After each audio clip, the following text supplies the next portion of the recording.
Avez-vous déjà fait une faute de frappe qui a changé votre vie? En général, c'est juste embarrassant. Mais pour Sienna Cole, 24 ans, un seul chiffre erroné a fait la différence entre la vie et la mort. Coincée dans une salle de bain, ensanglantée et blessée, elle a essayé d'envoyer un SMS à son frère pour lui demander de l'aide. Elle s'est trompée d'un chiffre. Elle n'a pas envoyé de SMS à sa famille. Elle n'a pas envoyé de SMS à la police.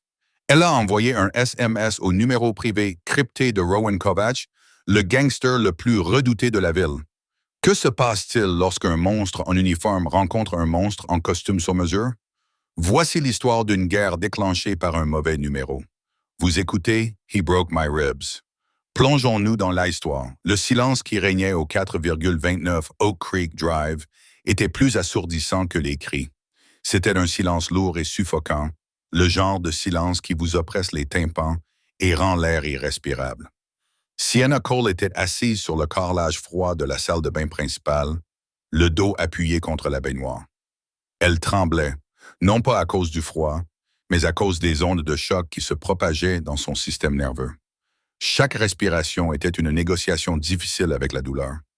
Elle n'avait pas besoin d'un médecin pour lui dire que ses troisième et quatrième côtes du côté gauche étaient fracturées. Elle pouvait sentir le frottement des os à chaque fois que son diaphragme se dilatait.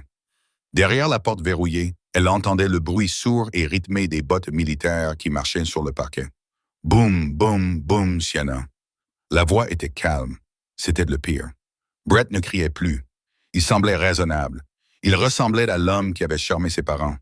L'homme qui avait reçu l'hospitalité du maire la semaine dernière. « Chérie, ouvre la porte. Tu exagères. Je t'ai à peine touché. » Sienna ferma les yeux, des larmes chaudes coulant et piquant la peau fendue de sa pommette. À peine touché, il l'avait jeté contre l'îlot de cuisine en granit parce qu'elle lui avait demandé pourquoi il sentait le parfum bon marché et la poudre à canon. Brett Holloway n'était pas seulement un agresseur. Il était détective à la brigade des mœurs. Il incarnait la loi. C'était le piège dans lequel elle vivait. Si elle appelait le 911, ses amis répondraient. Les agents de Miller ou Davidson se présenteraient, tapoteraient le dos de Brett, lui diraient de se calmer et la laisseraient seule avec lui. Elle avait essayé une fois, 6 mois auparavant. Les coups qu'elle avait reçus après le départ de la voiture de patrouille l'avaient clouée au lit pendant 3 jours. Elle regarda son téléphone. L'écran était fissuré. Une toile d'araignée de verre recouvrait le LCD lumineux depuis qu'il le lui avait arraché des mains plus tôt. 14% de batterie. Elle avait besoin de Liam, son frère aîné. Il était mécanicien dans la ville voisine. Il n'était pas policier. Il n'était pas puissant, mais il était grand et il viendrait. Il la sortirait de là.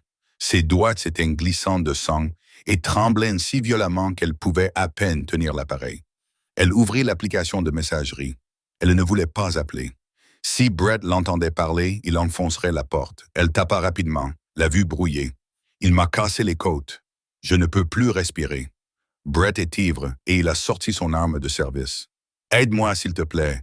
Viens me chercher, s'il te plaît.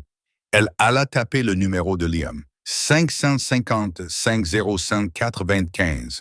Mais une douleur fulgurante lui traversa le côté lorsqu'elle toussa, et son pouce dérapa vers la droite. 550 505 426. Elle ne vérifia pas. Elle ne regarda pas. Elle appuya simplement sur « Envoyer ». Le message s'envola. Une petite bulle bleue de désespoir flottant dans l'éther. Sienna laissa tomber le téléphone sur ses genoux et enroula ses bras autour de ses genoux, essayant de se faire toute petite. Elle attendit les 3 points qui indiqueraient que Liam était en train de taper. Elle attendit la réponse. En sortant, les pas s'arrêtèrent. « Je vais me servir un verre, Sienna », cria Brett, sa voix maintenant plus proche de la porte. « Quand je reviendrai, cette porte a intérêt à être déverrouillée, sinon je vais encore enlever les charnières. » Les pas s'éloignèrent dans le couloir. Sienna regarda son téléphone, livré, puis Reed. Son cœur battait à tout rompre contre ses côtes meurtries. Lou. Pourquoi ne répondait-il pas? Liam répondait toujours instantanément. Le téléphone vibra. Sienna se précipita pour le prendre, étalant du sang sur l'écran. Numéro inconnu. Qui est-ce? Sienna fixa l'écran, le sang se glaquant dans ses veines. Ce n'était pas Liam. Le nom du contact en haut de l'écran n'était pas Liam. Ce n'était qu'une série de chiffres. Elle avait envoyé son arrêt de mort à un inconnu. Une panique plus vive que la douleur dans son flanc lui transperça la poitrine. Un inconnu allait appeler les flics. Les flics allaient appeler le central. Le central allait prévenir Brett par radio. Et Brett allait la tuer. Ses pouces volaient sur le clavier, désespéré de réparer son erreur. Sienna, mauvais numéro. Je suis désolé. Ignorez ce message, s'il vous plaît. N'appelez pas la police. S'il vous plaît, n'appelez pas la police. Si vous les appelez, il le saura. Elle attendit. Les 3 points apparurent à nouveau. Ils restèrent longtemps. Numéro inconnu. Vous avez dit qu'il vous avait cassé les côtes. Sienna sanglota silencieusement. Sienna, c'était une erreur. Effacez-le.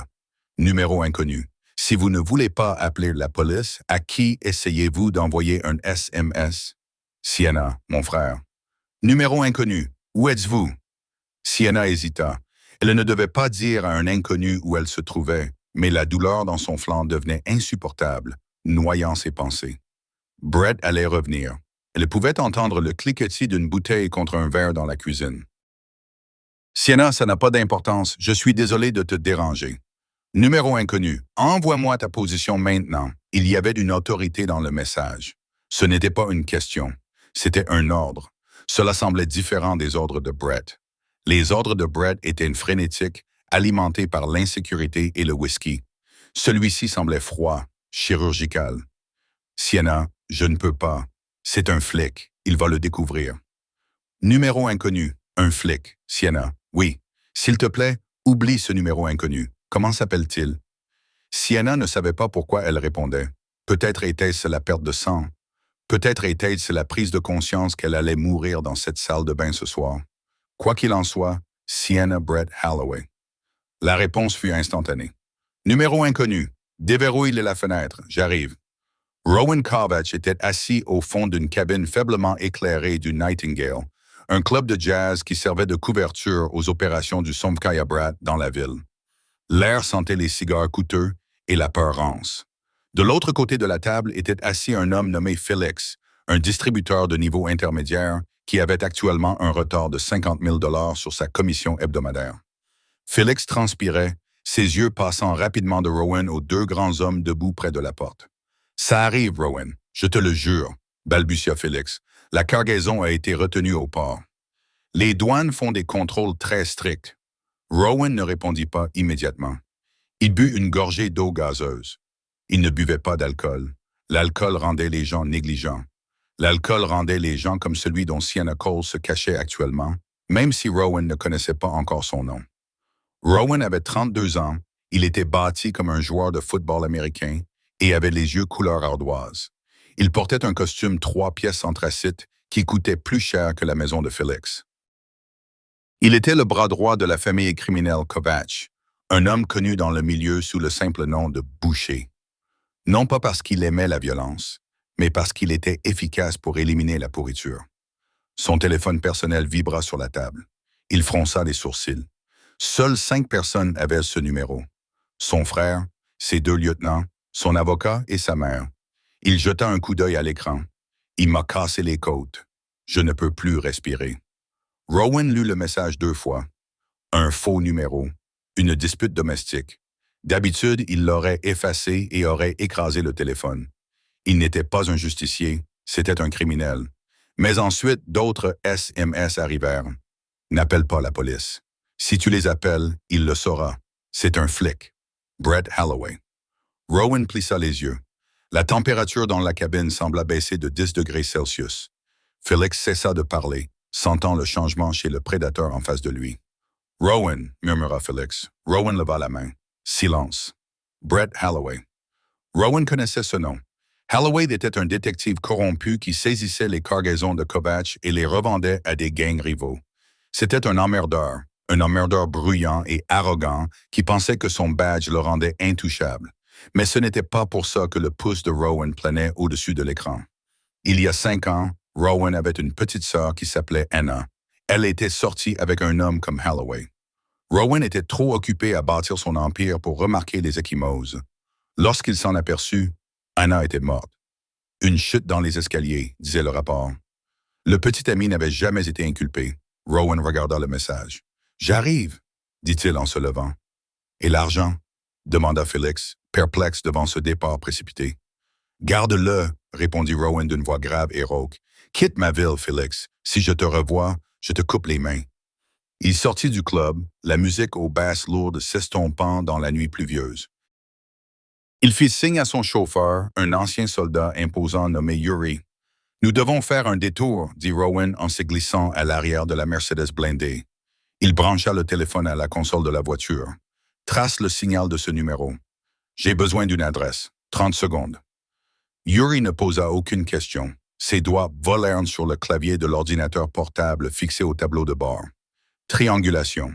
C'est un quartier résidentiel. Oak Creek Drive, numéro 429. Le propriétaire officiel est Brett Holloway. À quelle distance? 12 minutes. Amène-nous là-bas en 6 minutes. La Mercedes rugit, ses pneus crissant sur l'asphalte mouillé. Rowan sortit un 6OP 226 de son étui d'épaule. Il vérifia la chambre. Un chargeur plein. Il n'allait pas là-bas pour sauver une demoiselle. C'est ce qu'il se disait. Il y allait pour régler un problème professionnel. Holloway était un handicap. Ce n'était qu'un moyen de pression. Mais alors que les lumières de la ville défilaient derrière la vitre striée de pluie, Rowan sentit une rage froide lui nouer les tripes, qui n'avait rien à voir avec le travail. Il m'a cassé les côtes. Dans la salle de bain, Sienna entendit la poignée bouger. Sienna. La voix de Brett était désormais pâteuse. Le masque du gentil garçon tombait. J'ai fini de compter. Ouvre cette foutue porte. Va-t'en, Brett, murmura-t-elle d'une voix à peine audible. Je vais compter jusqu'à 3, dit-il. 1. Sienna regarda la fenêtre. Elle était petite, une fenêtre d'intimité, haut perchée sur le mur. Même si elle pouvait l'atteindre, elle ne pourrait pas passer à travers avec ses côtes cassées. Elle était piégée. 2. Elle regarda son téléphone. Plus aucun message. L'inconnu avait dit qu'il était en route, mais cela faisait déjà 10 minutes. C'était un mensonge ou une blague. Ou peut-être venait-il de réaliser que s'impliquer avec un flic corrompu n'en valait pas la peine. 3. Boum! La porte trembla lorsque Brett lui donna un coup de pied. Le bois se fendit autour de la serrure. Sienna hurla, reculant précipitamment dans un coin, recroquevillée en boule. Boum! La porte s'ouvrit brusquement, heurtant le mur carrelé dans un craquement. Brett se tenait là, imposant, dans l'embrasure de la porte. C'était un bel homme, objectivement, avec ses cheveux blonds et sa mâchoire digne d'une affiche de cinéma. Mais à ce moment-là, ses yeux étaient injectés de sang et mort, et ses lèvres étaient retroussées en un rictus méprisant. Il tenait un verre de whisky renversé dans une main. « Regarde-toi » cracha-t-il en entrant dans la salle de bain. « Pathétique! Tu te caches dans le noir comme un rat. » Il s'accroupit et attrapa une poignée de ses cheveux. Sienna hurla lorsqu'il lui tira la tête en arrière, la forçant à le regarder. « Tu te crois meilleur que moi ?» siffla-t-il. L'odeur d'alcool était suffocante. « Tu penses pouvoir me juger. Cette ville m'appartient, Sienna. Tu m'appartiens. » Il leva la main. Sienna tressaillit, ferma les yeux et attendit le choc. Crash! Le bruit venait du rez-de-chaussée. Ce n'était pas quelqu'un qui frappait à la porte. C'était le bruit de la porte d'entrée qui était détruite. Brett se figea, la main en l'air. « Qu'est-ce que c'est que ça? » marmonna-t-il. Il lâcha ses cheveux et se leva, la main se posant instantanément sur le Glock 19 glissé dans sa ceinture, dans le creux de son dos. « Reste ici, » ordonna-t-il. Il se dirigea vers la chambre, sortant son arme. « Police !» cria-t-il, sa voix essayant de retrouver son autorité. « Qui que vous soyez là-dessous, je suis un agent armé. Identifiez-vous. » Silence. Brett se dirigea vers le couloir. J'ai dit « Identifiez-vous. » Sienna se traîna jusqu'à la porte de la salle de bain. Elle ne pouvait pas voir les escaliers, mais elle pouvait voir Brett en haut du palier, armes levées, scrutant l'obscurité du hall d'entrée. « Vous avez fait une erreur en vous introduisant dans cette maison ?» cria Brett, sa bravade alimentée par l'alcool. Une voix s'éleva de l'obscurité. Elle était calme, grave et terriblement polie. L'erreur, dit la voix, c'était de la toucher. Brett tira 2 coupes de feu à l'aveuglette dans les escaliers. Bang! Bang! Le bruit assourdissant résonna dans les oreilles de Sienna. Avant même que les douilles ne touchent le sol, une ombre bougea. Elle ne courut pas. Elle flotta. Rowan apparut dans l'escalier. Il ne ressemblait pas à un cambrioleur. Il ressemblait à la faucheuse dans un costume sur mesure. Brett essaya d'ajuster son tir et affamant un meurtrier à sa session de tir, mais il était ivre et lent. Rowan était sobre et mortel. Rowan tira une fois. La balle atteignit Brett à l'épaule droite, lui brisant la clavicule. Brett hurla, laissant tomber son arme alors qu'il tournait sur lui-même et s'effondrait contre le mur du couloir. Rowan ne s'arrêta pas. Il monta les marches restantes, son arme baissée à ses côtés, enjambant le corps de Brett qui se tordait de douleur comme s'il s'agissait d'un sac poubelle. Il regarda au bout du couloir. Il vit Sienna. Elle était appuyée contre la porte de la salle de bain, le visage pâle, du sang sur la joue, la chemise déchirée. Elle le regardait avec des yeux écarquillés et terrifiés. Rowan rangea son arme. Il marcha vers elle, ralentissant ses mouvements, devenant plus doux. Il s'arrêta à 2 mètres d'elle. Il la dominait de toute sa hauteur, dégageant une impression de chaleur et de danger. Mais lorsqu'il la regarda, ses yeux gris ardoise s'adoucirent. « Sienna ?» demanda-t-il. Il connaissait désormais son nom. Yuri avait vérifié ses antécédents pendant le trajet. Elle acquiesça, incapable de parler. « Je m'appelle Rowan, dit-il. Il ne lui tendit pas la main, craignant apparemment qu'elle ne recule. « J'ai reçu votre SMS. Est-il mort? » murmura-t-elle en regardant derrière lui Brett, qui gémissait sur le sol. « Pas encore, répondit simplement Rowan. Cela dépend de vous. Il s'agenouilla pour se mettre à la hauteur de ses yeux. « Ma voiture est dehors, un médecin vous attend. Voulez-vous partir? » Sienna regarda cet inconnu dangereux. Elle aurait dû être terrifiée. Il venait de tirer sur un policier dans son couloir, mais pour la première fois depuis 2 ans, l'air dans la maison ne lui semblait pas irrespirable. Oui, elle respirait. Rowan acquiesça. Il tendit les bras et la souleva sans effort. Sienna haleta sous la pression sur ses côtes. « Je te tiens, » murmura-t-il contre ses cheveux. « Je suis désolé, je ferai vite. » Il se retourna et se dirigea vers les escaliers. En passant devant Brett, le détective leva les yeux, serrant son épaule ensanglantée. « Tu es mort !» haleta Brett, le sang bouillonnant sur ses lèvres. « Tu sais qui je suis? Je suis flic. Tous les policiers de l'État te traqueront. » Rowan s'arrêta. Il regarda Brett avec un air profondément ennuyé. « Vous n'êtes pas flic ce soir, Monsieur Holloway, » dit Rowan. « Ce soir, vous n'êtes qu'un homme qui a cassé la mauvaise chose. » Rowan déplaça légèrement le poste de Sienna pour s'assurer qu'elle était en sécurité, puis se retourna vers Brett. « Si vous venez la chercher, » dit Rowan d'une voix qui n'était plus qu'un murmure, mais qui avait plus de poids qu'un cri, « je ne te tirerai pas dans l'épaule. Je te découperai en morceaux, un par un. » Rowan la porta dans les escaliers, par-dessus les débris de sa porte d'entrée et dans la pluie. L'eau fraîche sur le visage de Sienna lui donna l'impression d'un baptême. Une énorme voiture noire était garée au bord du trottoir. Un homme gigantesque ouvrit la porte arrière. Rowan la déposa délicatement sur le siège en cuir.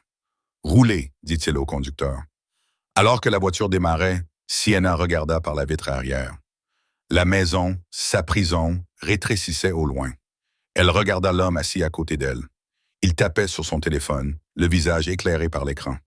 « Où allons-nous » demanda-t-elle d'une voix tremblante. Rowan la regarda. Il ôta sa veste de costume et la posa sur ses épaules frissonnantes. Elle sentait le cèdre et la pluie. « Dans un endroit où il ne pourra pas t'atteindre, » répondit Rowan. « Dors, Sienna, tu es en sécurité maintenant. » Pour la première fois de sa vie, elle le crut. Mais elle ne savait pas qu'en montant dans la voiture de Rowan Kovacs, elle avait troqué une guerre domestique contre une guerre mafieuse et que les victimes ne faisaient que commencer. Sienna se réveilla avec une odeur d'antiseptique et d'eau de cologne coûteuse. Pendant un instant, la panique s'empara de sa poitrine, provoquant un resserrement réflexe des muscles qui fit hurler ses côtes en signe de protestation. Elle s'attendait à voir le papier peint jauni et décollé de la maison de Oak Creek Drive. Elle s'attendait à sentir l'odeur du whisky éventé et à entendre le bruit des bottes lourdes. Au lieu de cela, elle ouvrit les yeux sur un plafond qui semblait s'étendre à l'infini, peint d'un charbon doux et mat. Elle essaya de s'asseoir, mais une main ferme appuya doucement sur son épaule pour la faire reposer. « Ne bougez pas, » dit une voix. Ce n'était pas la voix de Brett. Elle était grave, sonore et calme. Le docteur Sterling finit de vous bander. Sienna tourna la tête. Rowan Kovacs était assis dans un fauteuil en cuir à côté du lit, sa veste de costume retirée, les manches de sa chemise blanche retroussées jusqu'au coude. Il lisait un dossier sur une tablette, mais ses yeux étaient actuellement fixés sur elle. Un homme plus âgé, aux cheveux argentés et portant des lunettes à monture métallique, le docteur Sterling se tenait de l'autre côté, en train de lui appliquer avec expertise un bandage compressif autour du torse. 3 côtes fracturées, marmonna le médecin sans lever les yeux. Contusion grave au rein gauche. Fracture fine de l'arcade zygomatique. C'est l'os de la pommette. Vous avez beaucoup de chance, mademoiselle Cole. Quelques millimètres de plus sur cette pommette et vous auriez eu une lésion orbitaire.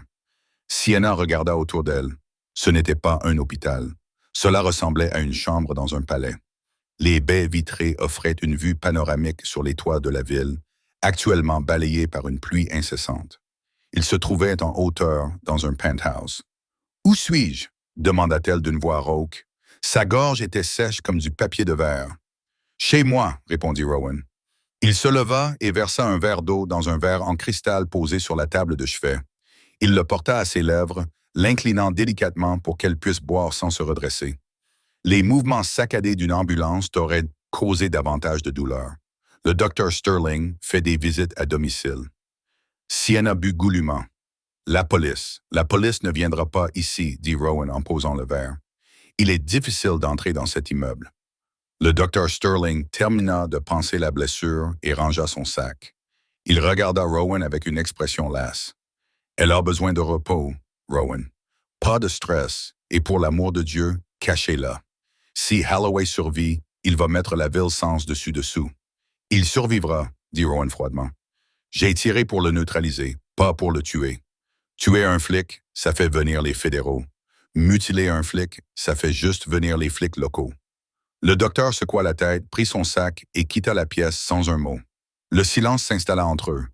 Sienna remonta la couette en soie jusqu'à son menton. Elle regarda Rowan, le regarda vraiment. Dans la lumière crue de la salle de bain, il avait été un sauveur. Ici,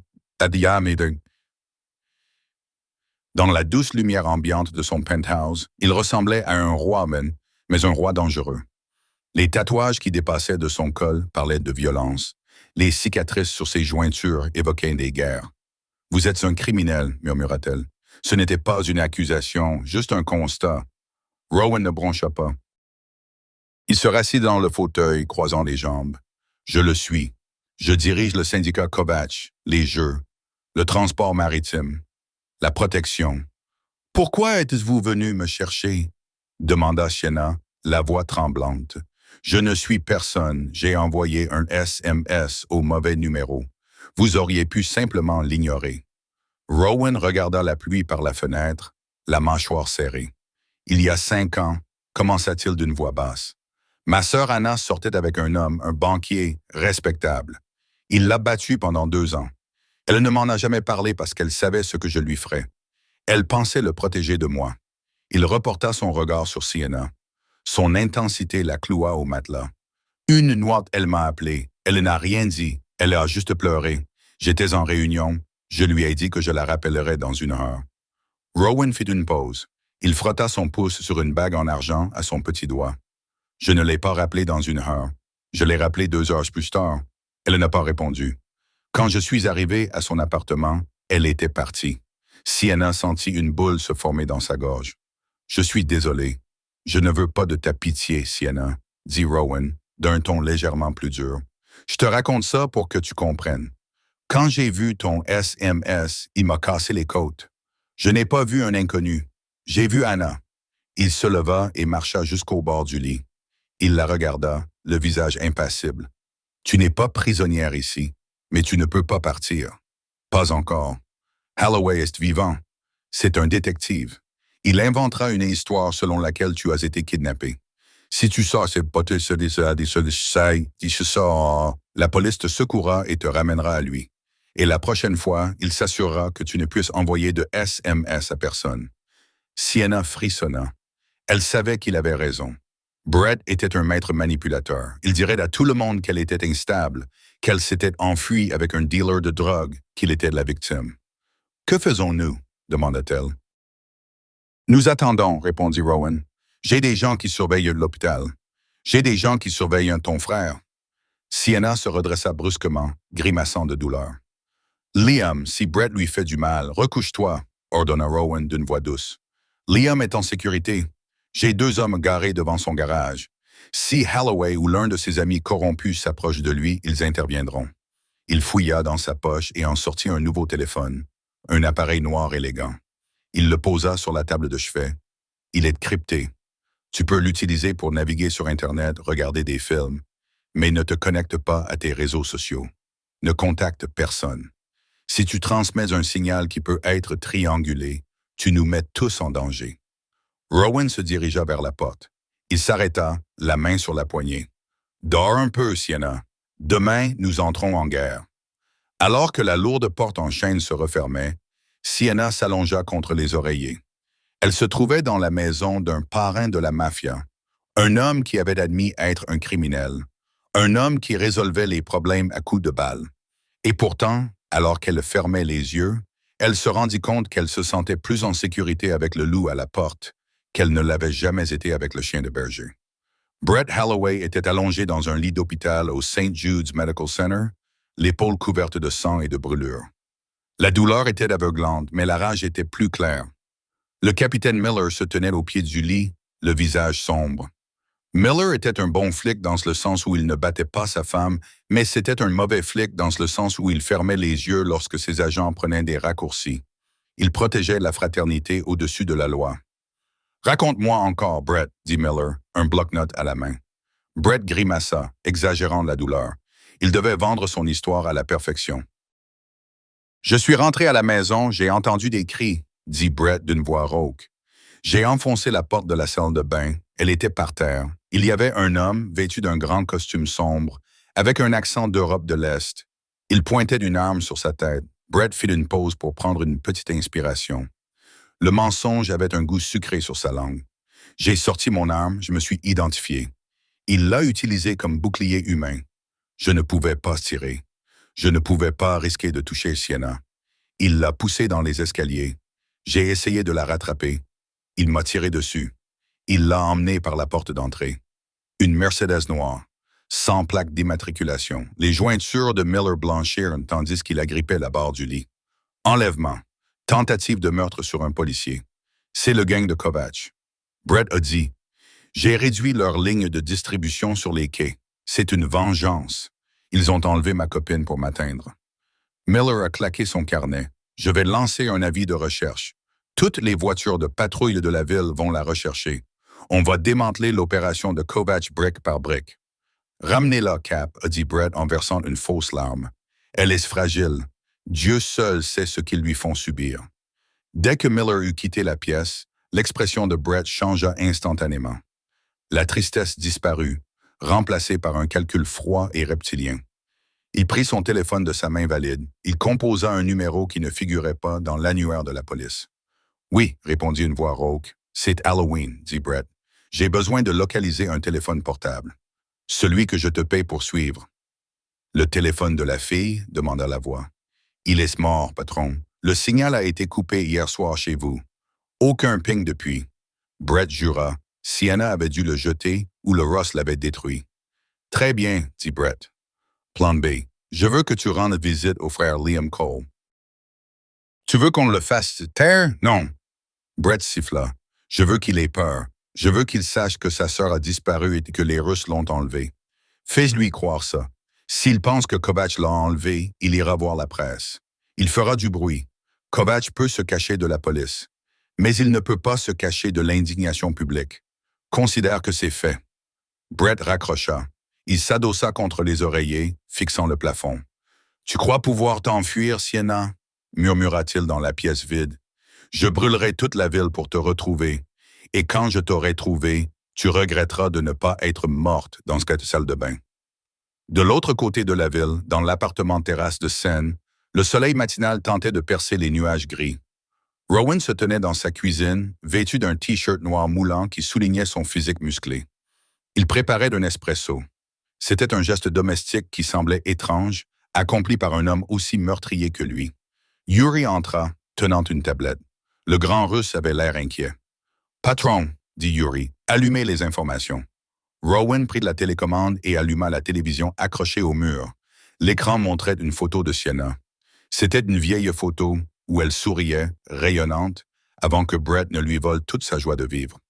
Le titre disait « La petite amie d'un détective kidnappé dans le cadre d'une vengeance entre gangs ». Un journaliste se tenait devant l'hôpital Saint-Jude.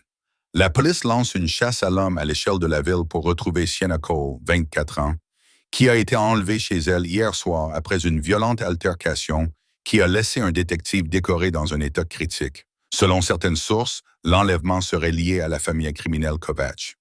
Rowan éteignit la télévision. La pièce replongea dans le silence. « Il est plus intelligent que je ne le pensais », murmura Rowan. « Il contrôle le récit. »« Nous avons un problème, Rowan, » dit Yuri.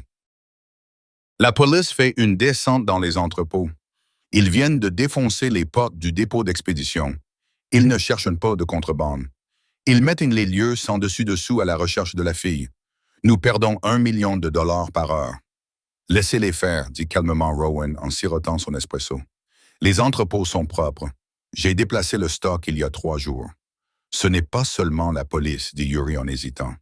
La commission a appelé les autres familles, les Italiens, les Irlandais. Ils ne sont pas contents. La pression est mauvaise pour les affaires de tout le monde. Donnelly a dit « Si tu ne ramènes pas la fille avant minuit, ils te considéreront comme un boulet. » Rowan posa sa tasse. La porcelaine claqua bruyamment contre le comptoir en marbre. O'Malley est un gros lâche qui n'a pas touché une arme depuis 20 ans. Rowan a dit qu'il avait une armée, Rowan. Nous aussi. À ce moment-là, Sienna entra dans la cuisine. Elle portait une chemise de Rowan qui lui arrivait aux genoux comme une robe. Elle était pâle et se tenait le côté. « J'ai vu les informations sur mon téléphone, » dit-elle d'une voix tremblante. « Ils disent que tu m'as kidnappé. Ils montrent ma photo partout. » Rowan s'approcha d'elle. Il détestait voir la peur dans ses yeux. Cela lui rappelait son échec avec Anna. « Ce n'est qu'une histoire, Sienna. Rien de plus. »« Mon frère va le voir, dit-elle. Il va penser que je suis en danger. Il va essayer de me retrouver. »« Mes hommes sont avec lui, » la rassura Rowan. « Tu ne comprends pas, dit-elle en lui saisissant le bras. Ses doigts étaient froids. Liam n'est pas seulement un mécanicien. Il a déjà combattu. Il a mauvais caractère. S'il pense que tu m'as fait du mal, il n'appellera pas la police. Il viendra te chercher et se fera tuer. » Rowan regarda sa main posée sur son bras. Ce contact lui envoya une décharge électrique qu'il n'avait pas ressentie depuis des années. Il recouvrit sa main de la sienne. « Alors nous devons agir vite, dit Rowan. Nous ne pouvons plus nous cacher. Si Holloway veut la guerre, nous lui donnerons la guerre. Mais nous le ferons selon nos conditions. »« Comment ?» demanda Sienna. Les yeux de Rowan étaient froids comme de l'ardoise. « En prouvant qu'il est un menteur. Nous n'allons pas te cacher, Sienna. Nous allons te mettre sur le devant de la scène. Je ne comprends pas. »« Ce soir, dit Rowan, c'est le gala de charité du maire. Toute la ville sera là. Les juges, les politiciens, le commissaire de police et probablement le capitaine Miller. » Les yeux de Yuri s'écarquillèrent. « Rowan, tu n'es pas sérieux. Tu veux entrer dans le gala avec la femme la plus recherchée de la ville. »« Exactement, dit Rowan, un sourire sombre jouant sur ses lèvres. Holloway dit qu'elle a été kidnappée. Les femmes kidnappées ne participent pas à des événements en tenue de soirée au bras d'un milliardaire. Nous allons entrer par la grande porte. » Sienna le fixa du regard. « Ils vont t'arrêter. Ils peuvent toujours essayer, dit Rowan. Mais dans une salle remplie de caméras et de l'élite de la ville, la police ne peut pas tirer d'abord et poser des questions ensuite. Nous allons démasquer Holloway devant ceux qui lui donnent son pouvoir. » Il regarda Sienna, le regard adouci. « Mais tu dois me faire confiance. Tu dois être assez courageuse pour te tenir aux côtés du monstre et dire la vérité. Tu peux le faire? » Sienna pensa à Brett. Elle pensa aux côtes qu'il lui avait cassées. Elle pensa à la peur dans laquelle elle avait vécu pendant 2 ans. Puis elle regarda Rowan, l'homme qui avait détruit son monde pour répondre à un mauvais numéro. Elle lui serra la main. « Je n'ai rien à me mettre, » dit-elle. Rowan sourit. C'était la première fois qu'elle le voyait vraiment sourire. Son visage passa de terrifiant à incroyablement beau. « Yuri, » aboya Rowan, « va chercher le styliste et dis au garçon de s'habiller. Nous allons à une fête. » La robe était en velours vert émeraude, à col haut et manches longues, conçue pour dissimuler les bandages qui enveloppaient le torse de Sienna et les ecchymoses qui fleurissaient sur ses bras. Elle était toutefois dos nu, révélant une bande de peau pâle que Rowan avait suivie du regard pendant une fraction de seconde, trop longtemps avant de détourner les yeux. Sienna se tenait devant le miroir en pied de la suite d'invités. Elle ne reconnaissait pas la femme qui la regardait. Ses cheveux, habituellement attachés en un chignon désordonné, avaient été coiffés en ondulations lisses à l'ancienne Hollywood, qui couvraient la coupure en voie de guérison sur sa pommette. Les maquilleurs avaient travaillé pendant 1 heure pour dissimuler la décoloration autour de son œil. Elle avait l'air chère, elle avait l'air puissante, elle avait envie de vomir. « Tu es magnifique. » La voix de Rowan retentit depuis l'embrasure de la porte. Il s'arrêta, cherchant le mot « formidable ». Il entra dans la pièce.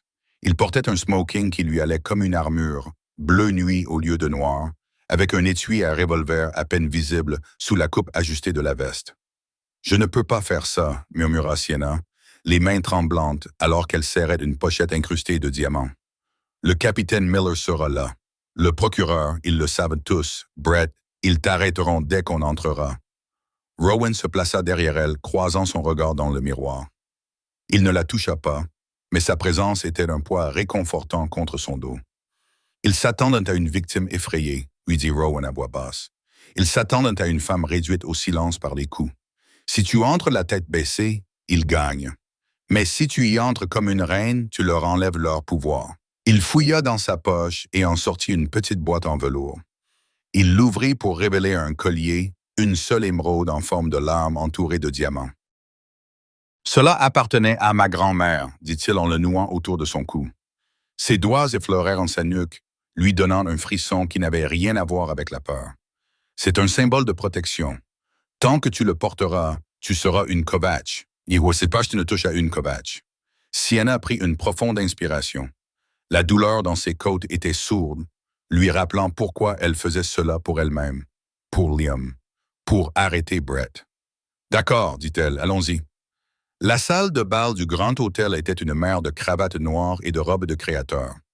L'air bourdonnait du murmure des commérages et du tintement des flûtes de champagne. Au centre de la pièce, le capitaine Miller tenait sa cour, riant avec le maire. Il avait l'air détendu, confiant. Il racontait une histoire, se présentant probablement comme le héros de la ville. Puis les doubles portes en haut du grand escalier s'ouvrirent. D'habitude, l'arrivée d'un invité passait inaperçue, mais Rowan Kovach n'était pas simplement arrivé. Il avait changé l'atmosphère. La musique n'avait pas cessé, mais les conversations, oui. Un silence s'était propagé depuis l'entrée, tandis que toutes les têtes se tournaient. Rowan se tenait en haut de l'escalier, regardant l'assemblée avec une indifférence ennuyée. Et à son bras se trouvait Sienna Cole. Elle n'était pas ligotée. Elle ne pleurait pas. Elle s'accrochait à son bras, non par peur, mais par intimité. Elle était radieuse. « Mon Dieu !» murmura quelqu'un. Rowan se pencha vers elle. Le menton levé, marche. Ils descendirent les escaliers. Chaque pas était une déclaration de guerre. Les flashs des photographes éclatèrent comme des lumières stroboscopiques, aveuglants et chaotiques. « Mademoiselle Cole, êtes-vous en sécurité? Rowan, l'avez-vous kidnappé? Est-il vrai que l'inspecteur Holloway a été abattu? » Rowan les ignora tous. Il la guida droit vers le centre de la pièce, se frayant un chemin à travers la foule comme un brise-glace. Les gens s'écartèrent, le visage empreint d'un mélange de peur et d'admiration. Le sourire du capitaine Miller disparut. Il laissa tomber son verre de champagne. Il se brisa sur le sol en marbre, mais personne ne regarda le désordre. Il regardait le fantôme. Rowan s'arrêta à 1 mètre du capitaine. La tension était si palpable qu'on aurait pu la couper au couteau. « Capitaine Miller », dit Rowan d'une voix douce qui couvrait le murmure de la foule. « Vous appréciez la fête? » Le visage de Miller devint violet. « Espèce de fils de... Vous avez du culot de vous montrer ici. Messieurs les agents, arrêtez cet homme. » 2 agents en uniforme près de la table du buffet s'avancèrent, la main sur leur étui. « Arrêtez !» La voix ne venait pas de Rowan, elle venait de Sienna. Elle s'avança, lâchant le bras de Rowan. Elle grimaça légèrement lorsque le mouvement tira sur ses côtes, mais elle se tint droite. Elle regarda directement le capitaine Miller, l'homme qui avait ignoré ses plaintes concernant Brett 6 mois auparavant. « Si vous l'arrêtez, dit Sienna, la voix tremblante mais gagnante en force, vous arrêtez l'homme qui m'a sauvé la vie. » La salle retint son souffle. Le maire s'approcha, intrigué. « Vous a sauvé? » balbutia Miller. « Mademoiselle Cole, Vous êtes en état de choc. C'est le syndrome de Stockholm. Holloway est un menteur. Sienna l'interrompit. Le silence dans la salle était absolu. Brett Holloway m'a battu. Il m'a cassé les côtes. Il a essayé de me tuer. J'ai envoyé un SMS à un mauvais numéro pour demander de l'aide. Rowan est venu. Il ne m'a pas kidnappé, il m'a sauvé. Elle se tourna vers la presse, cherchant l'objectif d'un appareil photo. Je m'appelle Sienna Cole. Je ne suis pas une otage. Je suis un témoin et je porte plainte contre le détective Brett Holloway pour tentative de meurtre. Miller regarda frénétiquement autour de lui. Il vit le doute dans les yeux du maire. Il vit les journalistes prendre frénétiquement des notes. Le récit s'effondrait. Elle délire. Siffla Miller en s'approchant d'elle. Attrapez-la. Emmenez-la à l'hôpital. Rowan bougea. Ce fut un mouvement subtil, un simple pas, mais il plaça son imposante silhouette entre Sienna et le capitaine. Il regarda Miller avec des yeux qui promettaient la violence. « Touchez-la, » dit Rowan, « et vous perdrez cette main. » Miller se figea. Il connaissait la réputation de Rowan. Il savait que le boucher ne faisait pas de menaces en l'air. « Ce n'est pas fini, Kovacs, » murmura Miller. « Non, » acquiesça Rowan, « ce n'est que le début. » Il tendit son bras à Sienna. « On danse ?»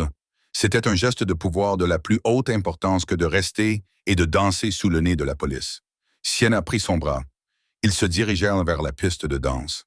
Rowan la serra contre lui, sa main posée délicatement sur son dos, évitant ses blessures. Ils se balançaient au rythme de la musique, entourés d'ennemis. Pourtant, à cet instant, ils étaient intouchables. « Tu étais parfaite », murmura Rowan en la regardant avec une intensité qui lui fit fléchir les genoux. « J'ai failli m'évanouir, » admit-elle. « Mais tu ne l'as pas fait. » Il la fit tourner lentement. Pendant un instant, le gala s'estompa. Il n'y avait plus que le parfum du cèdre, la chaleur de sa main et la prise de conscience que le monstre de l'histoire était en fait le prince. Mais le conte de fées ne pouvait pas durer. L'oreillette de Rowan se mit à bourdonner. Il se raidit. « Parle à Maury, » dit-il d'une voix qui se transforma en ordre. Sienna vit ses yeux s'assombrir. L'ardoise devint noire. « Compris. Fais venir la voiture. L'entrée principale est dangereuse, » dit-il en arrêtant de danser. Il regarda Sienna et la douceur avait disparu, remplacée par le soldat. « Nous devons partir, » dit-il. « Qu'est-ce qui ne va pas? » Miller a passé un coup de fil, dit Rowan en la guidant rapidement vers la sortie. Il a appelé une équipe du SWAT, pas des gars du coin, une unité tactique privée qui n'apparaît pas dans les registres. Ils ne viennent pas nous arrêter, Sienna. Ils viennent nous liquider. La pluie s'était transformée en une averse torrentielle, transformant les rues de la ville en rivières glissantes, reflétant les néons. Rowan et Sienna se précipitèrent hors de l'hôtel au moment où la Mercedes blindée noire s'arrêtait dans un crissement de pneus. Yuri était déjà au volant, le moteur vrombissant comme une bête enragée. « Monte !» cria Rowan en poussant Sienna sur la banquette arrière avant de se glisser à sa suite. Ping! Une balle ricocha sur le cadre de la portière à quelques centimètres de la tête de Rowan. « Allez, allez! » hurla Rowan. Yuri enfonça l'accélérateur. La lourde voiture dérapa, les pneus fumant sur la chaussée mouillée avant de mordre la route et de foncer en avant. Derrière eux, 3 SUV noirs sortirent en trombe de la ruelle latérale, leurs phares éteints. Pas de sirène. Ce n'étaient pas des véhicules de police. C'était un commando. « Baissez la tête !» ordonna Rowan. Il appuya sur un bouton situé sur le panneau de la portière et des volets en acier se relevèrent devant les vitres, les enfermant dans un cocon blindé et sombre. L'intérieur de la voiture n'était éclairé que par les lumières du tableau de bord. Sienna hyperventilait, l'adrénaline laissant place à la douleur. « Je croyais que le gala nous avait mis en sécurité, » haleta-t-elle. « Ça nous a fait gagner du temps, » répondit Rowan en sortant une mitraillette d'un compartiment caché sous le siège. Il vérifia le chargeur avec un cliquetis métallique. Mais Miller est désespéré. Si tu témoignes, il coulera avec Holloway. Il a besoin que tu meures ce soir. La voiture fit une violente embardée vers la droite. Le métal grinça contre le métal. « Ils essaient de nous coincer » cria Yuri depuis l'avant. « Vitesse de collision. Vas-y, » dit Rowan. La Mercedes bondit en avant, percutant le SUV, essayant de les dépasser. Le SUV a dérapé et a percuté un bus garé, mais les 2 autres étaient toujours à leur poursuite. Des coupes de feu ont éclaté à l'extérieur. Un bruit sourd contre le blindage de la voiture. Allons-nous mourir? A demandé Sienna. C'était une petite voix enfantine. Rowan l'a regardé. Dans la pénombre, son visage était féroce, beau et terrifiant. Il tendit la main et lui prit le visage entre ses mains, caressant sa pommette avec son pouce. Pas ce soir, jura-t-il. Je t'ai promis de te protéger. Je tiens mes promesses. Il se tourna vers la cloison. Yuri, prends le pont. On les semera dans la zone industrielle. Le pont est bloqué, cria Yuri. Barrage routier devant nous. Ce sont les flics. Rowan jura en russe. C'est un piège mortel. Miller, prépare-nous. Il regarda Sienna. Tu peux courir? Mes côtes. L'adrénaline est un puissant analgésique, dit Rowan. On doit s'enfuir. La voiture est un cercueil si on s'arrête. La Mercedes s'arrêta dans un crissement de pneus dans une ruelle étroite entre deux entrepôts. Sortir. Rowan ouvrit la porte d'un coup de pied. Il attrapa la main de Sienna et la tira sous la pluie. Ils coururent. Sienna haletait, chaque respiration lui transperçant la poitrine comme un couteau. Mais elle courut. Elle courut en talons jusqu'à ce qu'elle les enlève, courant pieds nus sur le béton froid et humide. Rowan ne la traîna pas. Il courut à ses côtés, la protégeant de son propre corps. Ils se précipitèrent dans une usine textile abandonnée, la lourde porte en acier se refermant derrière eux. Rowan enfonça un tuyau métallique dans les poignées pour la barrer. À l'étage, il ordonna de prendre de la hauteur. Ils grimpèrent précipitamment un escalier métallique rouillé jusqu'aux passerelles surplombant l'usine. Il faisait sombre, ça sentait la rouille et la vieille huile. En dessous d'eux, la porte vibrait et tremblait. Le commando était en train de la défoncer. Rowan entraîna Sienna dans l'ombre d'une salle de contrôle surplombant l'usine. Il s'accroupit près de la fenêtre, l'arme levée. « Reste derrière moi », murmura-t-il. « Rowan, dit-elle en agrippant de sa veste mouillée, pourquoi fais-tu cela? Tu aurais pu me laisser à l'hôtel. Tu aurais pu t'en aller. » Rowan la regarda. La pluie coulait de ses cheveux dans ses yeux. « Je suis déjà parti une fois, » dit-il d'une voix rauque. « J'ai quitté Anna. Je me suis dit que c'était pour le travail. Je me suis dit que j'étais occupé. » Il rechargea son arme. « Tu n'es pas du travail, Sienna. Tu es la seule chose qui m'ait fait me sentir humain depuis 10 ans. S'ils te veulent, ils devront d'abord me réduire en cendres. » La porte en bas s'ouvrit brusquement. 6 hommes en tenue tactique envahirent la pièce, balayant les lieux avec leurs viseurs laser. Rowan n'attendit pas. Il ouvrit le feu. Le bruit était assourdissant dans cet espace clos. Rowan était une machine. Des rafales contrôlées, une visée précise. 2 hommes tombèrent instantanément. Les autres se précipitèrent pour se mettre à couvert, ripostant. Les balles ricochèrent sur la rampe métallique près du visage de Sienna. Elle hurla en se couvrant la tête. Rowan bougeait, tirait, bougeait, tirait. Ils détournaient leur feu d'elle. Soudain, le silence se fit. Les tireurs cessèrent de tirer. Kovacs. Une voix résonna en contrebas. Elle était amplifiée, déformée. Vérifie ton téléphone. Rowan fronça les sourcils. Il ne baissa pas son arme. Il fouilla dans sa poche et sortit son portable. C'était un appel vidéo. Il répondit, en gardant l'écran incliné pour que Sienna ne puisse pas voir, mais elle vit son visage. Elle vit le sang se retirer du visage de Rowan Kovacs. Elle vit la main qui tenait l'arme trembler une seule fois. « Laisse-moi la voir », dit la voix au téléphone. C'était Brett. Rowan tourna l'écran du téléphone vers Sienna. Elle étouffa un cri. C'était une vidéo. Son frère Liam était attaché à une chaise au milieu de son garage. Son visage était couvert de sang. Un œil était fermé par un œdème. Un homme tenait un pistolet contre la tempe de Liam. Le visage de Brett apparut dans le coin de l'écran. Il était allongé dans un lit d'hôpital, pâle mais triomphant. « Bonjour, ma chérie, » grinçait Brett. « Tu pensais que je n'avais pas prévu que tu t'enfuirais? Je te connais, Sienna. Tu es loyale, stupidement loyale. » « Liam, » sanglota Sienna, « laisse-le tranquille. »« Voici le marché, » dit Brett d'une voix dure. « Tu as 30 minutes. » Rowan se rend. Il sort de cette usine, les mains en l'air, et laisse mon équipe lui mettre une balle dans la tête. S'il fait ça, je laisse Liam partir. Brett sourit, un sourire cruel et tordu. Si Rowan n'est pas mort dans 30 minutes, je fais sauter la cervelle de ton frère. En direct devant la caméra. L'écran devint noir. Le silence revint dans l'usine. Lourd et suffocant. Sienna regarda Rowan. Il fixait l'écran noir du téléphone. Il leva les yeux vers elle et, pour la première fois, Elle vit la défaite dans son regard. Il ne pouvait pas s'en sortir en tirant. Il ne pouvait pas combattre un ennemi qui n'était pas là. Non, murmura Sienna en secouant la tête. Non, Rowan, tu ne peux pas. Rowan se leva. Il vérifia la sécurité de son arme et la posa sur la console de contrôle. Il commença à détacher son étui. Il va tuer Liam, dit Rowan doucement. Holloway est un psychopathe, mais c'est un psychopathe transactionnel. Il me veut plus qu'il ne veut ton frère. Il te tuera. Sienna attrapa sa chemise, serrant le tissu humide dans ses poings. Tu ne peux pas faire ça. Il doit y avoir un autre moyen. Rowan prit ses mains dans les siennes. Il embrassa ses jointures, puis ses paumes. Il n'y a pas d'autre moyen. Pas dans 30 minutes. Il se pencha et l'embrassa. Ce n'était pas un baiser tendre.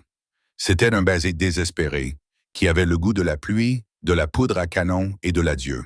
« Reste ici », ordonna-t-il doucement. « Quand ils entendront les coupes de feu, attends 5 minutes, puis appelle Yuri. Il te fera sortir. Rowan, s'il te plaît. » Il s'éloigna d'elle. Il se dirigea vers la porte de la salle de contrôle. Il se retourna une dernière fois. « Je suis désolé de t'avoir cassé les côtes, » dit-il, un sourire triste effleurant ses lèvres. « Mais je suis content d'avoir répondu au téléphone. » Il se retourna et sortit sur la passerelle, levant les mains en l'air. « Je descends » cria Rowan aux hommes en bas. « Ne tirez pas » Sienna s'effondra sur le sol en sanglotant. Elle regarda à travers la grille Rowan descendre les escaliers et marcher vers le peloton d'exécution. Mais lorsque Rowan atteignit la dernière marche, le regard de Sienna se posa sur le pistolet abandonné sur la console. Et à côté, le téléphone crypté que Rowan lui avait donné 30 minutes plus tôt. Elle essuya ses larmes. Elle était Sienna Cole. Elle avait survécu à Brett Holloway. Elle avait survécu au gala. Elle n'allait pas laisser l'homme qu'elle aimait mourir pour elle. Elle prit le téléphone. Elle n'appela pas Yuri. Elle composa un numéro qu'elle avait vu sur un dossier dans le bureau de Rowan, un numéro attribué à la commission Ali. Si elle voulait déclencher une guerre, elle avait besoin d'une armée, et elle était sur le point de conclure un pacte avec le diable en personne. Sienna n'appela pas Yuri. Elle composa le numéro de Don Ali, le chef de la mafia irlandaise rivale. « Qui est-ce » grogna Ali. « La femme qui peut sauver votre entreprise. » La voix de Sienna était d'acier. Holloway est imprévisible. Il vous met tous en danger. Sauvez Rowan Kovacs immédiatement et je vous livrerai le flic corrompu sur un plateau d'argent. Laissez Rowan mourir et j'irai voir les fédéraux avec vos itinéraires de livraison. O'Malley marqua une pause. Marché conclu. Doc. À l'usine, le mercenaire pointa son arme sur la tête de Rowan. Soudain, les lucarnes volèrent en éclats. Les hommes de main d'Ali descendirent en rappel. Les MP5 crépitaient. En quelques secondes, les mercenaires de Brett étaient morts. Rowan se tenait au milieu de la fumée, levant les yeux vers la passerelle où se tenait Sienna. Elle n'était plus une victime, mais une reine qui venait de commander une armée. « Qu'as-tu tu fait ?» demanda Rowan émerveillé. « J'ai fait un échange », répondit-elle en descendant les escaliers pour lui prendre la main. « Maintenant, finissons-en. » 1 heure plus tard, Brett Holloway était allongé dans son lit d'hôpital, regardant l'horloge, convaincu que Rowan était mort. La porte s'ouvrit.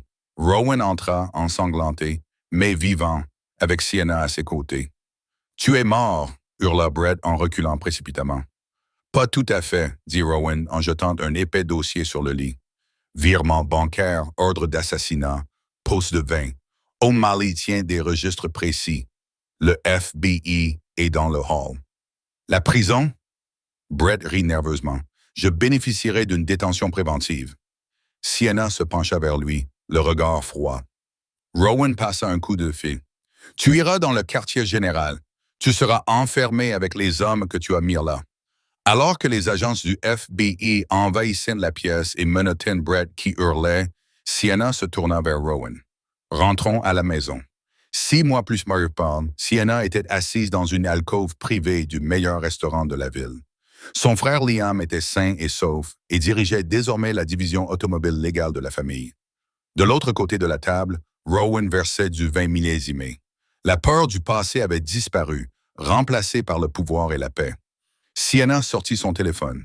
Elle ouvrit le contact, toujours enregistré sous le nom de mauvais numéro. « Sienna, je t'aime. » Rowan vérifia son téléphone et sourit.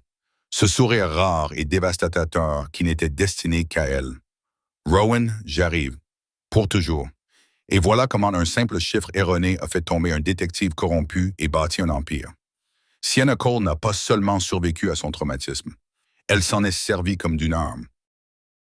Elle est passée du statut de victime enfermée dans une salle de bain à celui de reine assise en bout de table. Cela vous amène à vous demander qui figure actuellement dans votre liste de contacts. Et si vous aviez des ennuis, qui répondrait? Si vous avez aimé cette histoire, n'hésitez pas à cliquer sur le bouton J'aime. Cela aide vraiment la chaîne à se développer. Et si vous voulez plus d'histoires de romance sombres, de vengeance et de rebondissements inattendus, n'oubliez pas de vous abonner et d'activer la cloche de notification. À bientôt pour la prochaine histoire.